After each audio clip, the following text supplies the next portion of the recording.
I was a passenger in a vehicle traveling eastbound on Broadway, and I bent over to go in my pocketbook. I was sitting in the passenger seat with my seatbelt on, and my friend who was driving decided to pull out her phone.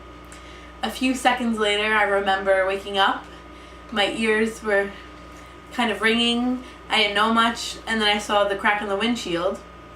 I got out of the car, and I saw all of our airbags were deployed. The car in front of us was totaled. I was very injured.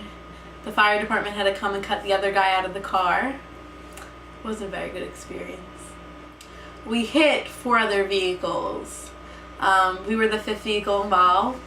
Basically, the first vehicle stopped for a pedestrian at a train trestle, which they had to stop for, and 3 other vehicles stopped after her.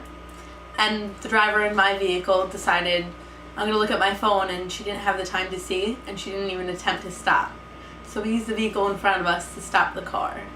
I had a closed head injury. It's basically bruising near the brain from hitting your head in the windshield. And I tore my rotator cuff and possibly my labrum because my hand got trapped between the seat and the compartment to the left on the passenger side.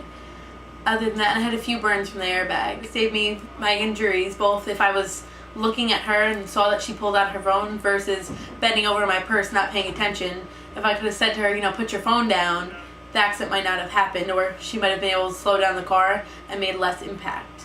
The other driver that we hit actually might be paralyzed, so it's caused serious injuries from texting and driving. At the scene, she was ticketed for careless driving. That's 2 points, a fine, and you have to take a defensive driving course. That encompasses texting and driving, distracted driving, even talking on your cell phone while driving. They could ticket you for that. On top of that, she's going to have to worry about covering all of our injuries, all the medical expenses, pain and suffering, and her insurance is going to be increased very, very high. And she totaled 2 of the 5 vehicles, including her own, so she had to buy a new vehicle.